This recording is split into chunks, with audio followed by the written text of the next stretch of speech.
Bonjour Julie, Pablo et Samuel, bonjour tous les petits copains. On se retrouve pour les histoires de Palou. Aujourd'hui, je vous propose l'histoire de Jules qui veut soigner son ami. Alors découvrons directement qui est Jules. Ce matin-là, en arrivant à l'école, Jules, le petit tigre, cherche partout son ami dans la cour de récréation. Où est donc Timothée? Pas de zèbre à l'horizon. La cloche de l'école sonne, les élèves de Madame Pic entrent dans la classe, puis quand ils sont assis et que plus une oreille, plus une trompe, plus un poil ni une plume ne bouge, la maîtresse annonce la nouvelle. Timothée est malade. Jamais Jules n'est rentré si vite de l'école. D'habitude, il traîne avec Timothée sur le chemin du retour, en jouant à saute-tigre et zèbre-mouton. Jules arrive à la maison en criant « Timothée est malade, il faut lui téléphoner !» Aussitôt, maman tigre s'empare du téléphone. Elle reste un long moment à parler avec maman zèbre en agitant les moustaches. Jules est de plus en plus inquiet. Et il y a de quoi. Timothée a la zébrite. Assis sur les pattes de sa maman, Jules écoute ses explications. « Tu te souviens donc, le tigre? Il a eu la tigrite. Il était complètement à plat, pire qu'un vieux pneu. Puis il a guéri. Le problème, ajoute maman tigre, est que Timothée n'est pas très sage pour prendre ses médicaments. Avec moi, il les prendra, décide Jules. Hélas, la zébrite est très contagieuse. Jules risquerait de l'attraper s'il va voir son ami. Pourquoi ne lui enverrais-tu pas un dessin, propose maman tigre. Très inspiré, Jules fait 5 petits dessins comme une bande dessinée. Dans la dernière case, Timothée est guéri parce qu'il a pris ses médicaments. Vite, il donne la lettre à monsieur Kang, le facteur, pour qu'il l'apporte au plus tôt en bondissant sur les chemins. Le lendemain, à l'école, Jules écoute très attentivement les leçons de Madame Pic. S'il veut expliquer le français, le calcul ou l'histoire des animaux à son ami, il n'a pas intérêt à regarder les mouches voler. Puis c'est le cours d'éducation physique, et Jules ne fait même pas le singe, comme d'habitude. Du coup, Madame Pic lui met un 10 sur 10 en conduite. Quelle joie en arrivant à la maison! Jules a reçu 2 dessins de Timothée. Le premier montre Docteur Ours en train de l'ausculter avec un drôle d'instrument. Le deuxième représente Timothée en train de prendre ses médicaments.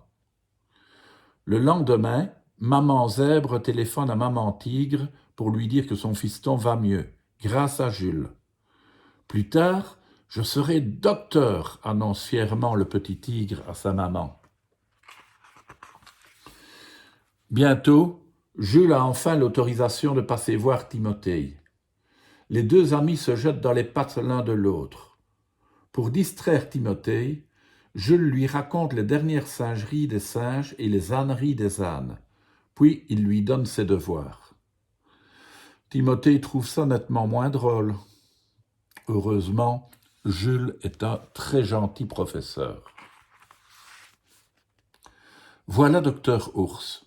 Il sort le drôle d'instrument qui fait un peu peur à Jules. « T'inquiète pas, le rassure Timothée, ça ne fait même pas mal. »« Tu veux essayer ?» demande Docteur Ours. Les 2 branches dans les oreilles, Jules écoute le cœur de Timothée. Il a l'impression d'être un vrai docteur. Hélas, Timothée n'est pas tout à fait guéri. Il doit encore rester à la maison. Et voilà les vacances qui commencent. Jules essaye de s'amuser tout seul à bondir dans la forêt, mais le cœur n'y est pas. Vite, il retourne voir son ami pour jouer avec lui. Il lui propose de compter qui a le plus de rayures. C'est le petit zèbre qui gagne, il en a 80. À force de compter et de recompter, les 2 amis bâillent. Bientôt, on n'entend plus que le ronflement. Quand le petit zèbre se réveille, il se sent beaucoup mieux. Cette fois, c'est Timothée qui propose un jeu à Jules, un concours de cris d'animaux. Pour finir, le petit zèbre barille comme un éléphant. « Tu es sûrement guéri » s'écrie Jules dans un rugissement. Toc toc toc, c'est maman zèbre. Elle veut savoir si son petit éléphant a faim. C'est un bon goûter pour les petits malades, déclare-t-elle. Tu as de la chance, dit Jules avec envie. Les petits tigres en pleine forme y ont droit aussi, répond maman zèbre en lui servant une belle assiette. Les deux amis finissent leur goûter quand docteur Ours entre dans la chambre. Il sort son instrument pour écouter le cœur, mais Jules n'en a plus peur du tout maintenant. « Alors, docteur, demande-t-il, est-ce que mon ami est guéri ?»« Timothée va beaucoup mieux, répond docteur Ours, mais j'estime qu'une semaine de repos à la montagne ne serait pas de trop. » Pendant que maman zèbre discute avec le médecin, les deux amis complotent dans leur coin. Timothée n'a pas envie de partir en vacances sans son ami. Pour faire semblant d'être malade, le petit tigre se met dans le lit de Timothée. « Ça a l'air grave, dit docteur Ours en demandant à Jules de tirer la langue et de lui donner la patte pour tâter son pouls. Ce petit a besoin lui aussi d'une semaine de vacances à la montagne, conclut le médecin avec malice. Ça tombe bien. Une cousine du docteur Ours possède une ferme dans les Alpes. Vous devriez laisser vos enfants partir seuls, conseille docteur Ours aux deux mamans. Ma cousine s'occupera d'eux, et ça vous fera du repos.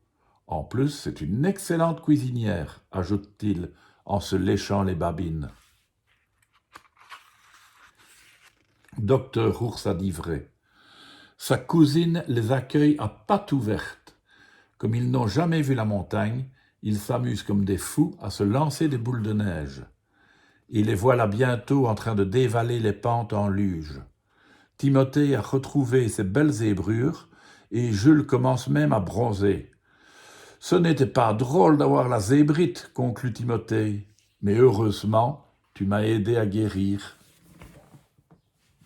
À demain les enfants.